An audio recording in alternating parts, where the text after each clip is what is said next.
Welcome to Hacker Hangouts, live from Defcon 30, and I think we're actually running up and running. Yeah, if you can hear us right now, I may have done a smart thing.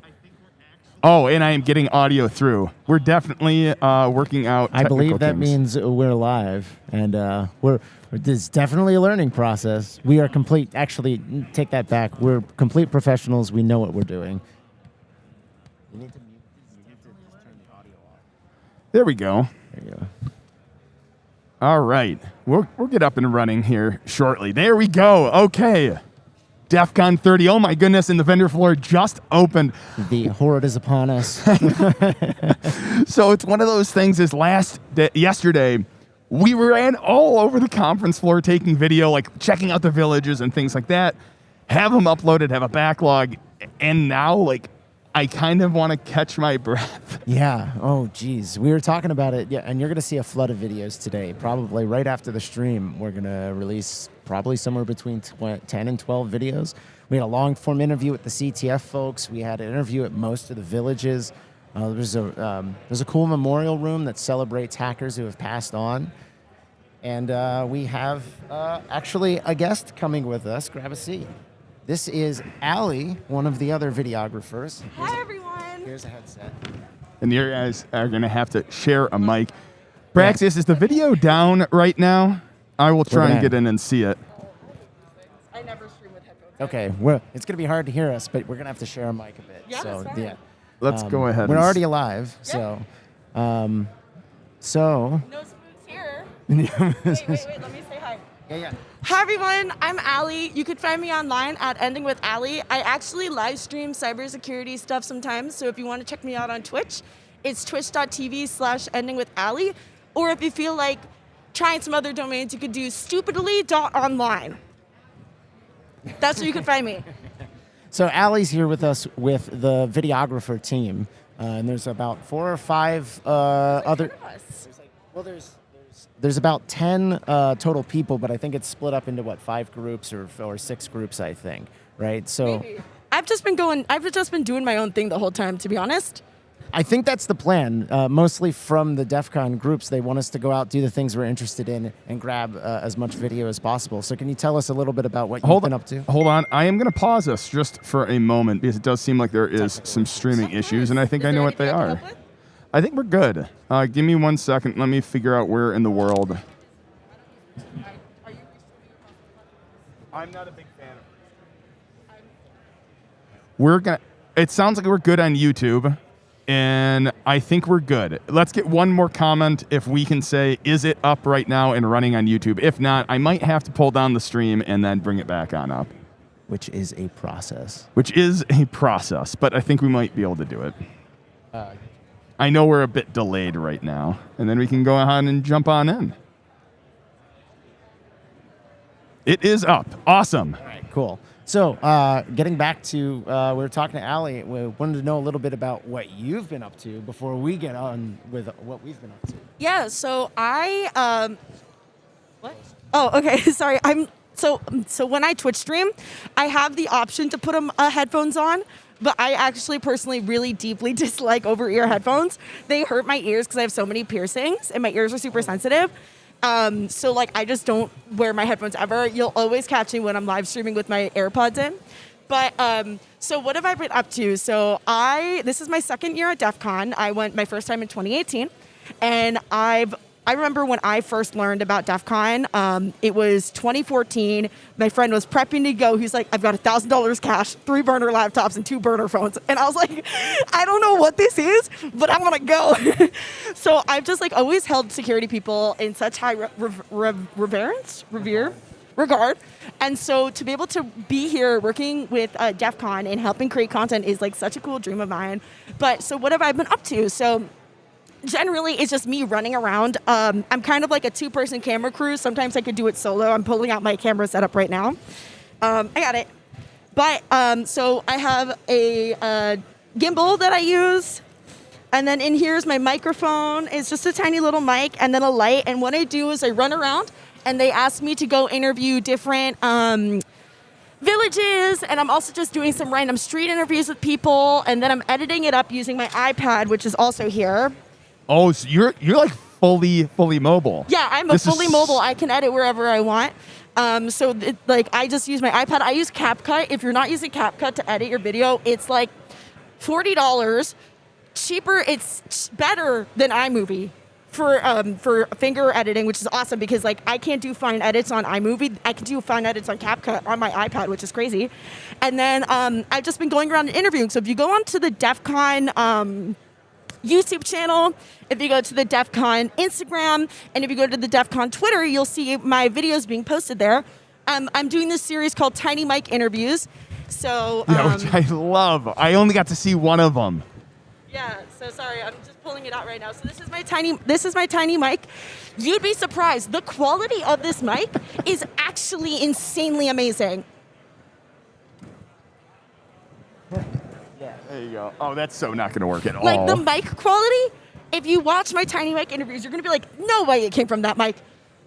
I promise you, these tiny mics, they're like, I got 2 for $18 on Amazon. The quality will literally blow you away. They're basically tiny lav mics. They're amazing. So what have you learned? So this is your second year at DEF CON. What have you learned from doing the interviews? I'm fascinated. So you stream cybersecurity, you do all this. This is your second year. I presume your first year was a whirlwind like everyone else's first year. How is your second year going? What have you been learning while doing all of this? Yeah, I mean, honestly, one of the things that's been super interesting compared to my first year versus this year is that my first year, I kind of didn't really know anybody in the space. And now people are like coming up to me and they're being like, oh my God, like we rated your channel once, or like, oh, like I saw you on Twitter, or people like who are following me came up and say hi. I'm giving away so many stickers. If you see me, please come get stickers. I have so many. And if not, I think there's still a couple spots left to be sent these stickers. Oh, these are fantastic. Yeah, my company actually that I work for is willing to help pay to ship stickers to people. So if you want some really dope stickers, go on my Twitter, twitter.com/endingwithally, and there should be a form somewhere on there that you could fill out to get sent free stickers and a handwritten note from me. I wrote over 100 notes for every single person who's going to get stickers. Oh, that's amazing. I am indeed stealing these. Yes, please take them. Here, I'll give you one of the special ones. The clouds are the special ones. These are the ceremonial exchanging of goods. Oh my God! Hacker Yes. Hangouts. Those are rare. Don't give them up because they're only being given out to guests. What a great challenge, Gordon. Yeah, so I know. I realize the viewers can't see it, so why don't I show? There you go. If you are interested in coming up to the booth and being on Hacker Hangouts, whether in a video or a live stream, whether you want to be on camera or just do the lockpicking lawyer hands-only thing, you're welcome and come. I want to meet lockpicking lawyer. He's I do too. On my list of. I know that apparently he's. So I did the video yesterday for the lockpicking village. So that's actually going to be going up tonight or today. So catch my tiny mic interview for the lockpicking. But I was talking to the people running the lockpicking village, and he's like, "Yeah, lockpicking lawyer's here, but he's not helping out this year." And I was like, I want to meet him so badly. I think the lockpicking lawyer is so funny because he's like, welcome back to the lockpicking lawyer. Y'all said I couldn't do it. Watch this. Yeah. And it's done. And I'm like, oh my God. I know one of the funny ones I've seen him do is like, it's always the ones where he's like, someone sent me this, and it's like, duct taped and everything like that. And I'm thinking to myself, I think I'm not even sure if I could get past the duct tape, not even necessarily the lock. So you were running around the entire time. Yeah. What is the coolest story you've heard so far? Like, I know you've been, here is what happens at this village, here's what happens at this village. What is the coolest thing you've seen so far? Honestly, I really, really love seeing just the way that people come to DEF CON and like turn out. They really turn out like and lean into every single part of their chaotic nature that they love. So like, I'm loving the way that everyone's coming in, like really expressing themselves. I mean, I did see one furry so far. Just one? Just one. I know. Kind of shocking. I've seen one furry. I was hoping I'd see more. So for the viewers, if you haven't been to DEF CON, there's actually an entire fur con that happens within DEF CON. Usually you can see the furries walking around pretty regularly throughout the conference. And I got to say, I don't know how they do it in the Vegas heat. I'm impressed. They must have some serious They have fans tech in there. under- They definitely Yeah. have fans in there. They must have probably. some serious tech under those fursuits. And then, honestly, I just love seeing the camaraderie because at the end of the day, I think one of the special things about DEF CON is the fact that, like, you are here. All of the talks, except for Sky Talks, are recorded. Actually, this year, there's so many talks at the villages this year. I don't know if you looked. That was something that we learned yesterday. We were going village to village, just one by one, checking out the programs, checking out what they're doing, and every single room had just a list of talks happening every day. But there's like 20 some villages, Yeah. right? Which means that 20 villages plus 4 major tracks is like hundreds and hundreds of talks all happening at the same time. It's hard to express just how big the conference has gotten in the past few years. And that's the thing about the conference is that in the end of the day, all of the talks are going to be recorded.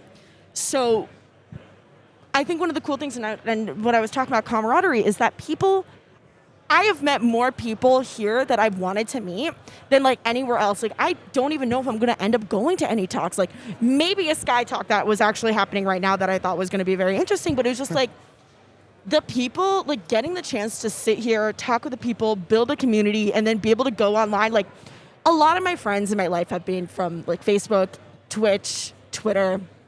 And so the fact that I'm able to come here, meet them in person is just like so awesome and so special. And like at the end of the day, as I was saying, talks are recorded. Take the time and in the DevRel world, which is actually my full-time job, is doing stuff like this, going to conferences, things like that. I'm just here for fun. But the hallway track, as it's called, which is going around in the hallways, meeting people, talking to them, that's where the real conference happens, and you can't replicate that online. And and I can get more into, now this is part of my actual job, talking about online and offline conferences. People have been struggling to replicate the online, the hallway track experience online. You'll see tools like, what is it called? There's a couple of tools that come to mind, like using, Like Zoom and things like that, you're saying? Not or even more? Zoom, but there's, oh my God, this is going to kill me. I could see all of the tools in my head right now. There's one that kind of replicates walking around in like an office. Oh, like a VR type of Not thing. even VR, but it's like small. It's actually a pretty interesting tool. Oh, I know the exact one you're talking about. And Yeah, it's like a you look like little top-down. You're like a little pixels, pixel. and then when you walk up to groups of people, your camera turns on. You can see that's a very interesting replication of that. And it uses spatial audio to replicate hallway track style.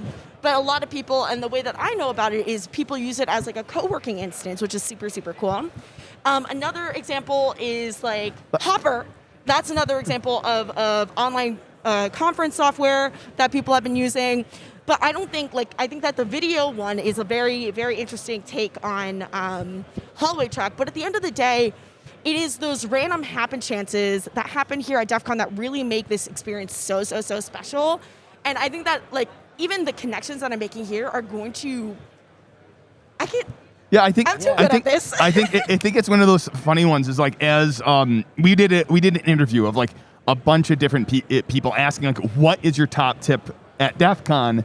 And time again, it was the people. It was the people. You have to meet the people.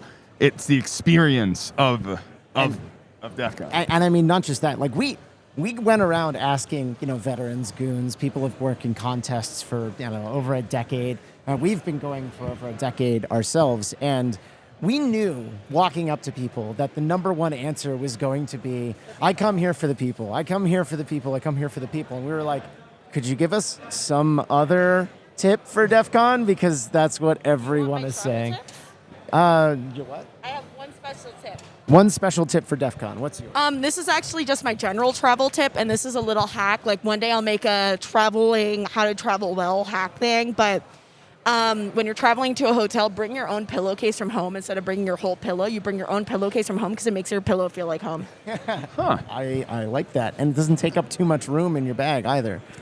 Jordan asks, what is the estimated attendee turnout? I think when they estimated it, they way underestimated it. Right.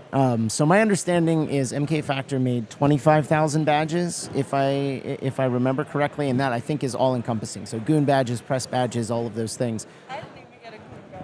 Yeah, they ran out of goon badges, so there's paper badges. I'll give you mine. They didn't even run out. They had them. They were just like. Oh yeah, for like this weird limbo. For first time goons there and people that have been initiated in the past like 2 weeks, 3 weeks. I don't know if I'm even a goon. Like I don't know. Yeah, it's a little complicated, and they're working it out. But anyway, now we'll get you a goon badge before you I leave. want a goon badge. You'll get a goon badge before you leave, a proper goon badge, even if I have to give you mine. So Aw. yeah, so I want to become a media goon. I think I'd be good at that. I don't know if they've run out of human badges yet. And I know that the number was 25,000 total, but walking around the conference, this looks like Defcon 27, right? Were you here last year? When was your first? So my first DEFCON was DEFCON 2018, so I think it was actually 27. That was like Okay. the last, we'll say, normal size. Yeah, that was the last normal size DEFCON. Last year, there was maybe 12,000 people here, and this year, there's got to be at least twice that, if not pushing 30,000 people. And it's chaotic, and I love it because it's DEFCON. amazing. I love it.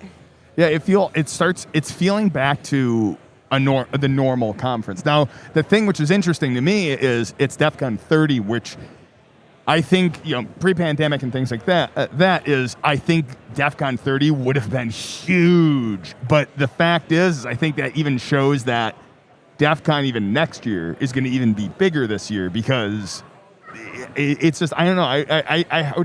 It's really hard to estimate the number of people here because the forum is massive. Like, if you look at it on the spread map, across 3 hotels. yeah, it's spread across 3 hotels. But even if you look at just the forum, it is easily all of Harrah's can fit inside the Yes. forum. Yeah, and I mean like all of the hotel, not just the conference area, but the entire hotel. So yeah. Post a picture on Twitter. Oh, absolutely, absolutely. So I want to talk about what we were up to yesterday. We talked about going out and things like that. We went to a lot of the villages. Actually, so I'm going to reverse that. We went out to all the villages. What is the plan today? What are you looking forward to capturing at Con? Okay, so I definitely at least want to do one Sky Talk. Like that is like my must do. I must go to see a Sky Talk. My friends are all camping out at Sky Talk today, but I think that first of all, I'm gonna do my job, which is if they need me to do some villages, I'll do some villages. But then I think the goal is to find people. I want to play like Hunt the People. I know there's a lot of people who wanted stickers that I brought, and I definitely, you know what? I think I might sit down and try some of the Red Team Village CTF. I think the Blue Team has a very interesting CTF that's like auditory based. Oh wow, really? There's like an audio based CTF, I think, that I saw. I went to the Blue Team Village yesterday to see my friend talk on a panel, and they had a bunch of like desks that had audio jacks and headphones sitting out of them. So I think there is some sort of like audio based CTF there, which is going to be super, super cool. And then God, I don't know. Try and figure out what else there is. Yeah, this is basically going to be the fun day for us. Our plan is to go around to some of the contests, start competing in some of the contests. If we can find Deviant Olam, we would like to race him in lockpicking and do a little bit of scav hunt. Which Wait, you're gonna race who? Deviant Olam. Ooh, I don't know who that is. If we can find him, he's Yeah. a longtime con goer. He's a personality on YouTube, I brought- and he's actually helps run Tool, the organization for lockpicking. I brought my little lock right here. Oh, nice. I thought it was funny. It's also Supreme, so Oh, it's like streetwear. It's a Supreme training lock. It's literally a Supreme training there- lock. Because of course there's a Supreme training lock. Why wouldn't Yeah, it's there be? real. That's I got it awesome. from the Supreme store in San Francisco. Thank you. I know one of my problems. By the way, if you're having issues on the stream, I found out we were recording yesterday with it at 4K, and the setting never got pulled down. So I know that's causing issues on YouTube and Twitch. So we'll get that sorted out after the stream. Unfortunately, it forces us to take it down in order to fix it. One of the thing I wanted to do today is, I think yesterday for me was, I want to find out what's going on at DEFCON. I want to find out the what. The villages are here, the village is here. But today I want to figure out what happens. Like what is the thing that happened? Like the fascinating things that I need to record. And one of them was like the story of The person floating down the river on the thing or two. yeah, like so that. or the scav hunt, or the kid who was playing the violin outside. I saw that trying to raise money. It gets better. It gets and it better. gets Just listen. so much better. So he puts this out. You know, he's busking. I we'll have say. a story after. He's playing violin, and then, you know, raising money for the OSCP. So all the hackers throwing money in. Not only hits like $700, $800 in just a little bit of time, but the offensive security guys notice this and gift him the OSCP. Yes, I love that. And that's just the start. Yeah, that's the tip of the iceberg. Well, we're going to save it because hopefully we can have him on to tell the story. But that's the tip of the iceberg. That's where the craziness started. Was he got gifted the OSCP? I believe he's a kid, right? He's like 16, 17 years old, getting ready. Yeah, he's 16. He's in high school. And then people are offering him cards and whatnot for when you pass your OSCP, come and do an internship or come and apply for this position. But again, all of this fails in comparison to what happened next. And that I am holding back. I cannot wait to share that end of the story. I will say, and I say this to people all the time, because like as a content creator, blah, blah, blah, putting yourself out there, you never know how that's going to benefit you in such a crazy way. So like this kid is 16. He's like, you know what? I'm just going to do it. Like go out and do it. And he put himself out there, and just the amazing things that are going to happen to him are just so iconic. One of the things that I think is happening right now at Defcon, but I don't know if it's related, but I'm going to assume it is because please, this weekend is far too chaotic to not happen. Martin Shkreli's crypto wallets got hacked and all of his money and NFTs drained, and I'm convinced someone here did it. He's doing his own incident response right now live on Twitter, and I'm convinced someone at Defcon hacked Martin Shkreli. couldn't have happened to a better guy. I know, like, Joe Grand was the one who he put a video up on YouTube. I know he's here. He's in the Hardware Hacking Village. And he was the one who actually started a company ripping down the hardware wallets and, you know, hooking digital logic analyzers, dumping acid wash into the chips and everything like that and pulling those things off. Those videos have been fascinating. If you want to, like, look, not like, hey, we hacked the crypto or any of the stupid videos out, like, actually methodically, here is the problem.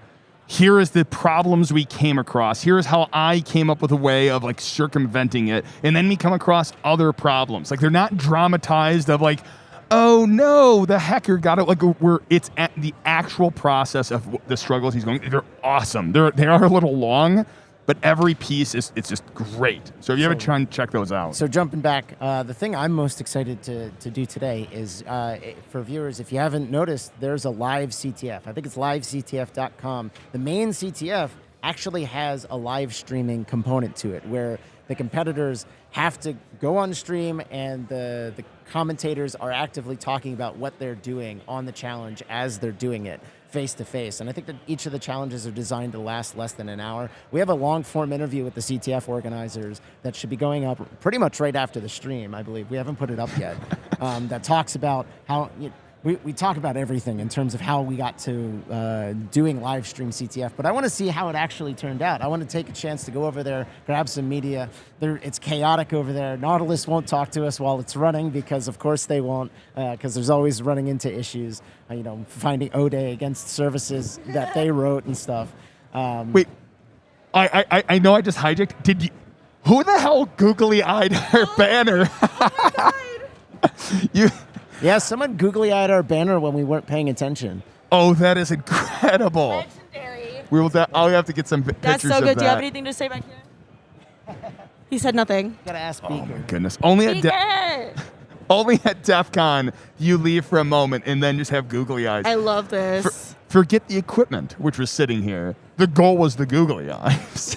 Yes. Wait, so take a step back. And so there's a live, like, to participate in the CTF, you have to go on the live stream and do something? Yes. So the teams, and like I said, more details about the CTF will be up after the stream. But they told the teams about a week or two ago that not only are you going to have to just compete in the CTF, the Olympics of CTF, you're also going to have to get up from your stations, walk over to the live streaming station, sit down at a computer, and then face-to-face fight another team and then challenge, which I believe they were saying like they're easier challenges because that's nerve-wracking. And some of the veteran CTF runners, Jordan Wines, who works at Vector 35 and has been doing CTF for a really, really long time, he is one of the live commentators. They have the screens put up on livectf.com, and they have two sports commentators sitting there just explaining what each of the competitors is doing as they're doing it. Oh, so my God. They got told, I don't know, a few weeks ago. Thank God they got told ahead of time. I mean, that's like, whenever I try and get people to come on my stream and do work with me, they're like, oh my God, what am I going to do? Oh my God.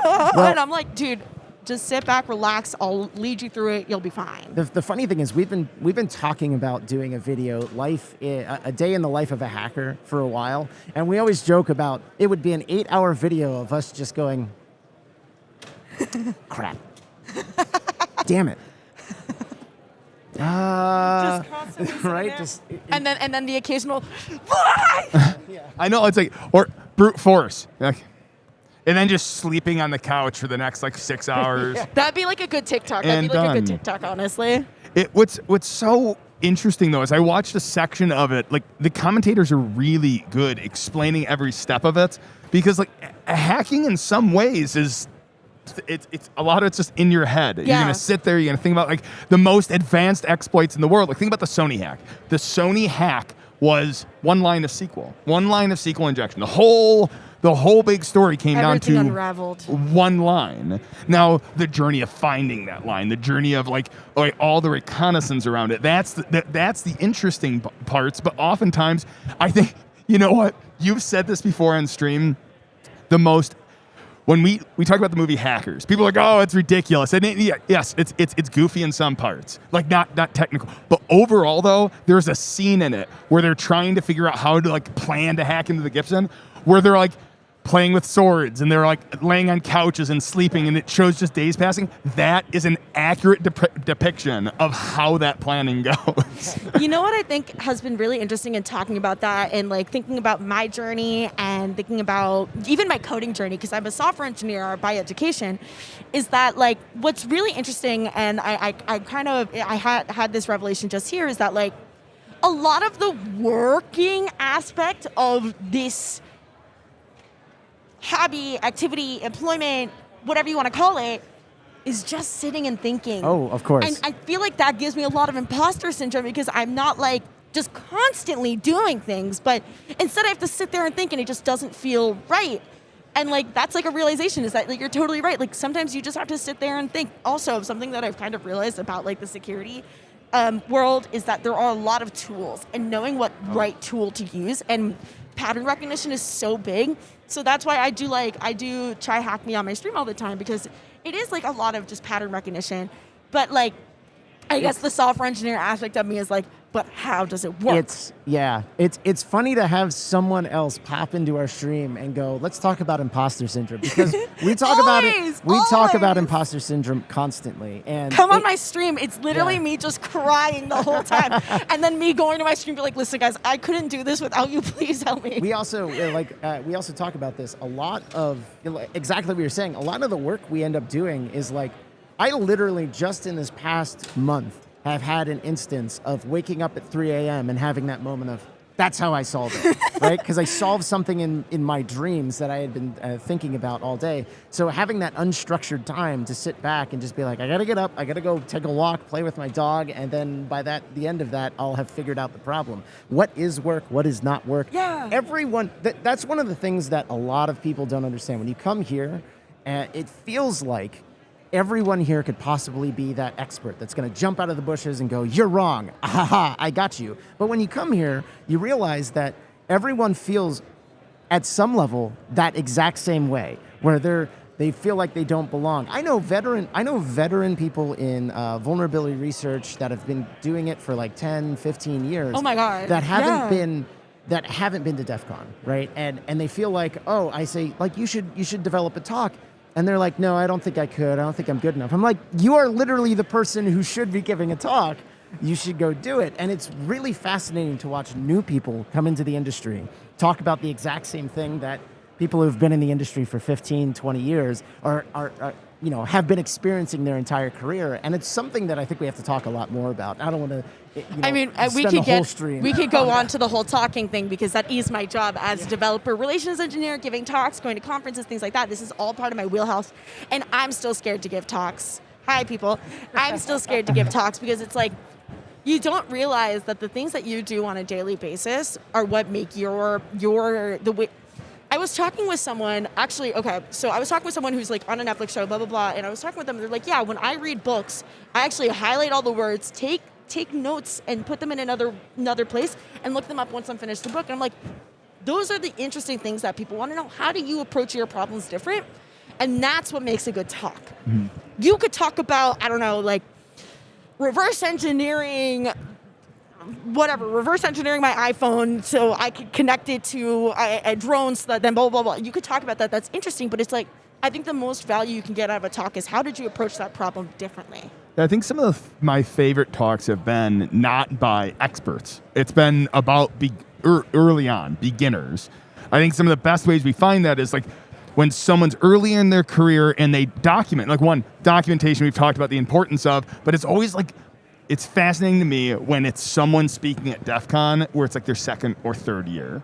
And second or third year, even in the industry, saying these are the problems I came across. And it's funny, and even in the education system, it's easier to learn from a beginner because they remember what the troubles they remember the troubles they had early, where if you're 15 years into this career, you forgot what it was to be a beginner. Exactly. And that's kind of like why I think I'm pretty good at my job, because I'm still learning so much that like I personally go out all the time. Oh my God, she's dressed like a witch. That person's dressed like a witch. I just assumed their gender. Sorry, but that is bomb. Oh my God, iconic. But I was saying that like there's so much for me to learn, and that's what makes me like, I go to companies, I'm like, I don't know your product, but I'll make it better because I don't know your product. Mm-hmm. But I think what's super interesting is that like I wanted to call out the Girls Hack Village, Miss Tanisha on Twitter. This is her second year at DEF CON. And she put on a village with Black Girls Hack, which is so iconic. They brought 71 people to DEF CON this year. Wow. It's insane. And if you are watching right now, you can see my Tiny Mic interview with Miss Tanisha on the DEF CON official YouTube channel and Twitter and TikTok. And Instagram. Go give it some likes and some love, because there are some people there who are little trash gremlins who are being like, the world culture sucks, and like I can't believe this is why DEF CON's dying. Like, stop trying to get representation. Blah blah blah blah blah blah. Stop. So that's a fascinating conversation. One we were trying to have yesterday, and that we were wondering how to make a video on that, because it's interesting being in between. I'll say the old guard people running DEF CON that are really uncomfortable with cameras being out and about. Right, and we're trying to be respectful of that, and trying to make sure that that there is a large portion of the runners that are still uncomfortable being on camera. Yeah. So we're trying to, I'll tell you my solution. Do you want to know my solution? Well, so what I was going to say, and then there's people like us who are saying this is actually one of the things DEF CON is missing. Right, it's fun to come here and see your friends year after year after year, but sometimes your friends can't make it, and they want a little taste of DEF CON, and there's a huge group of people. One of our ethoses for this channel is the fact that every time the press comes in, everyone clams up, because we see what happens when the press puts a camera on somebody. It gets editorialized. It gets put into the context of all the evil hackers descend upon Vegas, and we're like, it's been hacker summer camp for 15 years. We have Blanket Fort Con and Fur Con and all of these things. My favorite is Shabbat Con. Shabbat Con, yes. I love them. Sorry, you had something. Oh, I was going to say, so my solution to this issue, well, first of all, I'll say that like the woke people being mad was because it was Girls Hack Village. I'll put it out there, and people are trash.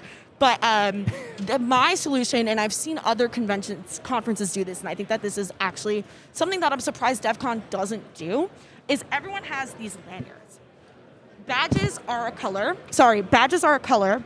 Fine. Like, you have red badge, I have this. Okay, that denotes something, but we should be utilizing lanyards as a way to say, I want to be photographed, ask permission to photograph me, or don't take a photo of me at all. So traditionally, go ahead. But I was going to say, traditionally, the lanyard is actually part of the badge challenge. Oh. And there's like information on there. I don't know if that was the case this year, but that's not a bad idea.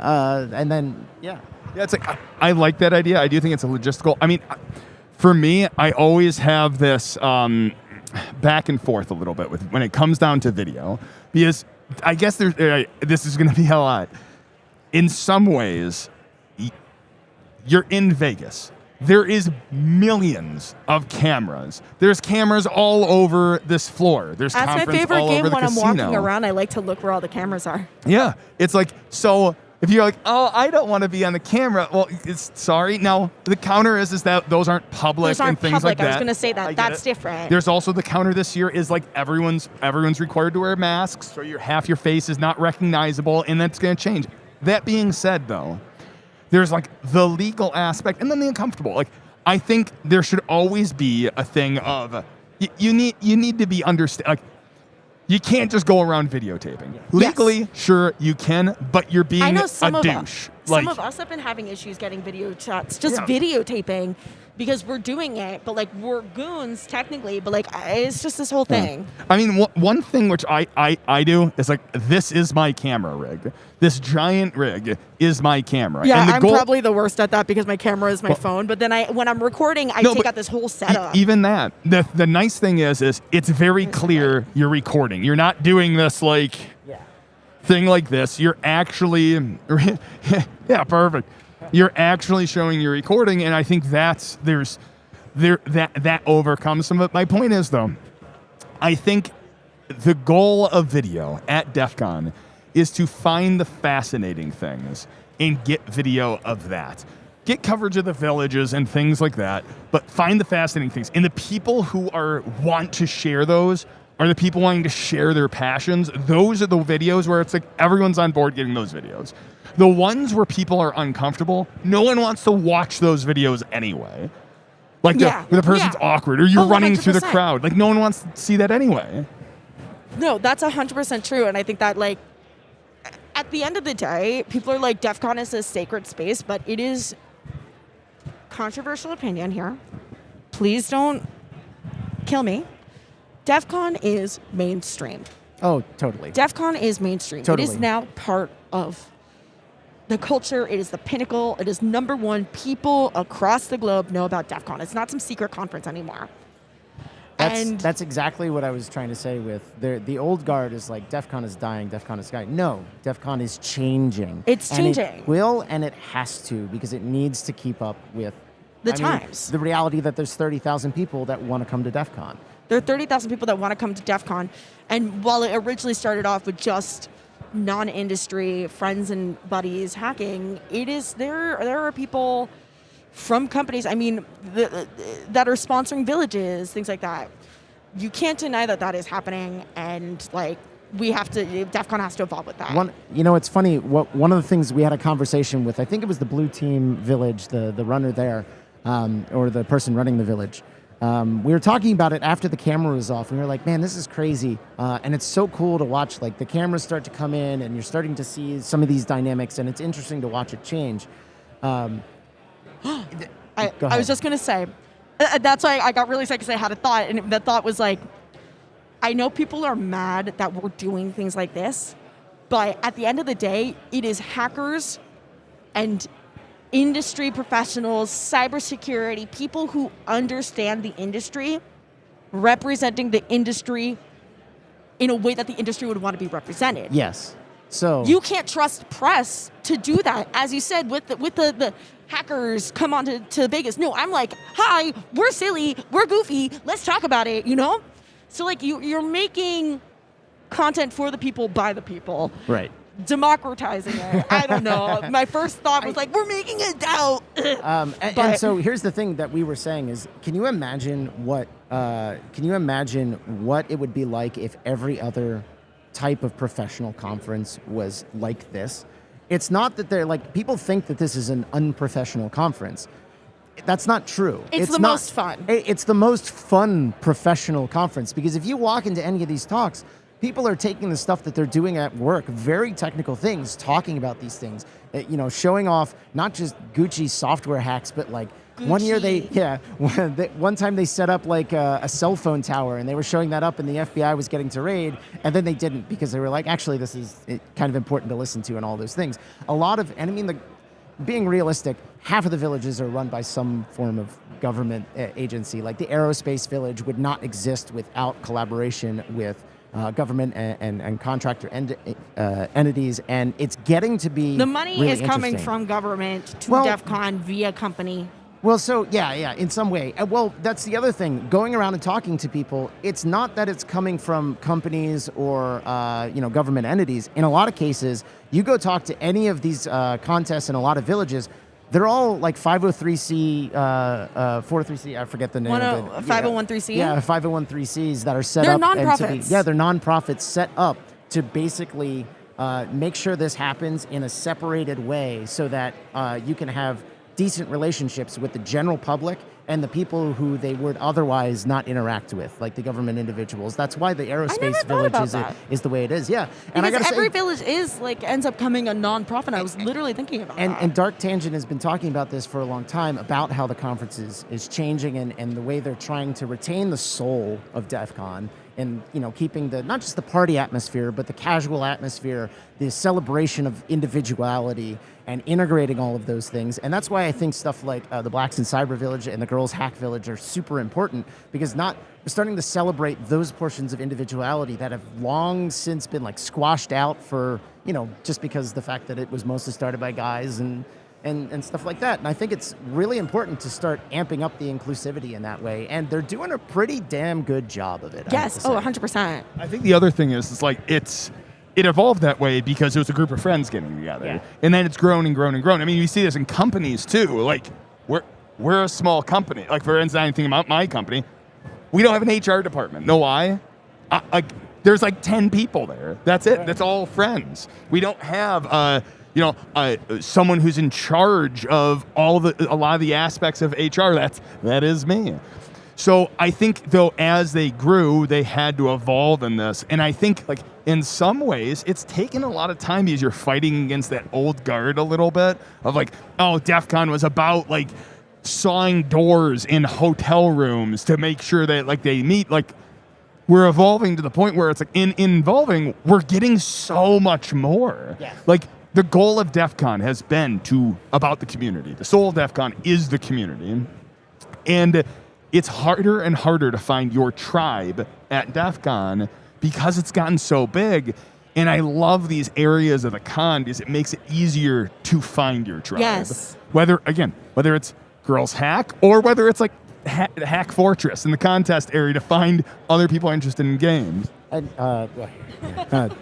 so, and this is actually one of the reasons why I think having videos start to go bit by bit into the villages, which previously have had very little video coverage, very little interview coverage, and expose, what's actually going on at DEF CON. What can I get involved with if I'm a first time or a second timer coming, and you walk in and you see the 30,000 people and it's spread across 3 different locations. The hardest question is, what do I do here, right? There's so much to do, and it feels like if I pick one thing, well, I'm going to miss out on everything.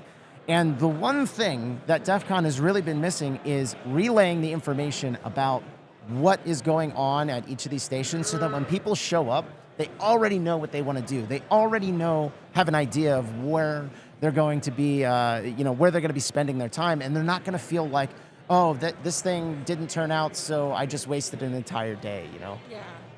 I don't remember what I was going to say. That's okay. I think I was going to say, let's pull it back. Let's talk about what we're interested in doing today. Do you have any questions from chat? Oh, that's a good question. I think I've been keeping up with them. I've been throwing them up. I think, unfortunately, because of the resolution, because of that resolution issue, our stream is not going out to Twitch, so I think our audience is cut down a little bit for this one. We'll be on replay. Should I go though. live right now? You can if you want to. You're more than welcome to. I think what we'll do is we'll close up the stream in a little bit here. I want to talk a little bit about what we're doing today. I think then we can wrap it up because we have like 15 videos, which we need to upload. And Knock, this is like shout out to the DEF CON Knock, completely hooked us up, saved the heck out of us because it was taking like an hour to upload a single video. And then all of a sudden my internet completely died. And I was like, oh, you've got to be kidding me. And all of a sudden, like I talked to him over there, and all of a sudden my internet died after I talked to him, and then it comes back up. And I uploaded like 20 gigs in about 5 minutes. It was awesome. This was midday yesterday, maybe about 4 o'clock or so. Yeah, I mean the NOC's working hard. They're running around with their heads cut off because it's always like that year after year. The NOC is the hardest job. Well, maybe except for the SOC. The Network Operations Center. Oh. The people actually running the network for the entire conference. I'm just a baby. Just a baby. With that, all right, what's the plan for today? Yeah, what's your plan for today? Walk around, see what I can find. I think I need to go to the Blue Team Village. I'm gonna hop by the Red Team Village to say hi to them, and then I'm just gonna walk around and say hi to people. I'm actually kind of sad. I was really, really hoping to buy a flipper here, but the company behind Flipper isn't here. What is a flipper? It's like the dolphin flipper thing, the Flipper One, which is like an RFID copier, like little hacking tool. Oh, that's badass. And it's like $180. They're so sick. I want one so bad. And I didn't buy one online, and I was kind of hoping there'd be a stock here because I would just rather buy it here and like really show out and support DEF CON. You should actually, you should ask Hacker Warehouse if they have access to any of them. I think the stock is gone. I think the chip shortage, it took them, with the flipper, it was like, it's not going to be till fall where they can actually acquire them. Yeah, wait, I'm going to look it up right now so we can, We do have a question in chat. What is the coolest badge or add-on so far? I actually have a weird, controversial, maybe not controversial. It's probably not that controversial. I think it was Make It Hacking was the tactile one. So, right. So yeah, Flipper Zero. So the thing I love about his badges was I have a 5 and 3 year old girls. So like stickers, absolutely the coolest thing at DEF CON for them. But this badge though, you've seen badges that blink, you've seen badges that sound, you have challenges in them. They can't do any of that. They have capacitive touch, you know, things like that. But what they can do is play with a fuzzy badge that lights up. And then the add-ons, which they have where it's like there's tactile feedback when you squish the button and stuff like that. The other one though I do have to say is the Daft helmets. Oh, those were gorgeous. Those were an SAO, but in no way were they the shitty add-on type. They were just a simple add-on. Simple add-ons, but they beautiful. were fantastic. They were like the side LEDs. The glue really made them just glow. Those were cool. Some people bring their own badges, and like there's like one-off badges. I keep seeing people with like giant badges. I'm like, girl, my neck hurts just from wearing this one chain. Like, I don't know how you're literally walking around every day like. Have you seen like Flavor Flav level like big clock, but it's just like a big badge, and I'm like, it's fun. It's funny you mentioned Flavor Flav because I think Mofo over at Scav Hunt usually wears a clock, doesn't he? He does. He does usually wear a clock. So have you been over to the Darknet table in contests by any chance? I haven't. Wait, okay. Tell me why I should go. So Darknet, yeah. So, yeah, you're right. I said I haven't. Tell me why I should go. Okay, so DC Darknet is something that is near and dear to our hearts because we've been helping to run that competition for a really long time. And it's a pseudo competition. It's a learning CTF. Wait, okay, I'm going to go do that now. Yeah. But the thing they have going on this year, usually their badge, or our badge, is this super complex, lots of challenges built into it, what you would expect from a DEF CON badge. This year is arts and hacks, right? So you get a slip of paper that tells you, here's the recommended circuit we suggest you do, and you put that circuit together with components and copper tape. And then you can draw all over it. And then the second badge is like, okay, now we're going to make those lights blink. And then the third badge is, let's do some origami, right? And then if you complete all of those things, you get a black badge, which is super secret and definitely not a piece of black construction paper. But no, I mean, like, it's something that anyone can engage with. You learn a little bit about electronics, and it's something you can take away, and you can say, not only did I make, we're calling them PCCBs, printed circuit cardboard. But you can take that back and you can feel like I actually understand a little bit about electronics. Whereas in prior years, it's like just follow these directions and then you'll have, blinky lights and a thing. And it seems to be a huge success. And so if you haven't gone and made your Defcon Darknet badge, I recommend you go do that. I only have this, DEF CON gives their most mid badges to their best con attendees. With that, I want to close up stream. There's so much more to talk about. We'll definitely have to be live again. Thank you so much for joining us. But before we close off, if anyone wants to follow your content, I know it's on DEF CON. I know there's other things, but you mentioned your Twitch stream and your coding and YouTube. Can you just I want to put it in the video description, but at the same time, Tell the people. I am Allie. You can find me online at Ending with Allie on everything, including Minecraft. That's ENDINGWITHALI. You can find me live on Twitch on a very regular basis. Don't ask me when, but it happens. Usually 2 to 3 times a week at live.ally.dev or stupidly.online or twitch.tv/endingwithallie. And I'm going to start posting TikTok soon, so follow me on TikTok. Also follow me on Twitter because that's where I make all my good jokes. And apparently, y'all have been stealing my memes and posting them on r/programming humor. At least let me know. I want to feel something. I would like to make more jokes. I keep all my jokes in a database. Oh, no. Wah, wah. You screwed it up. You keep all your dad jokes in a database. All There my we jokes go. are in my drafts. What is it? All my jokes are in my drafts, so slowly I leak them. I go through little moments of insanity, and then I post them on Twitter. It's beautiful. Oh, my goodness. Well, hey, thank you so much for watching. Thank you for joining us. Hey, and I think we're going to try and do another live stream at 5 p.m. to do a wrap-up for today. Yes, and, absolutely. We'll have a stream of content coming out on the YouTube channel for the next hour. Forever. Yeah, forever. It's going to be a fun time. So anyway, signing off. With that, thank you for watching. Gator's not here, but he would say, love your hacker family. And as always, hack on.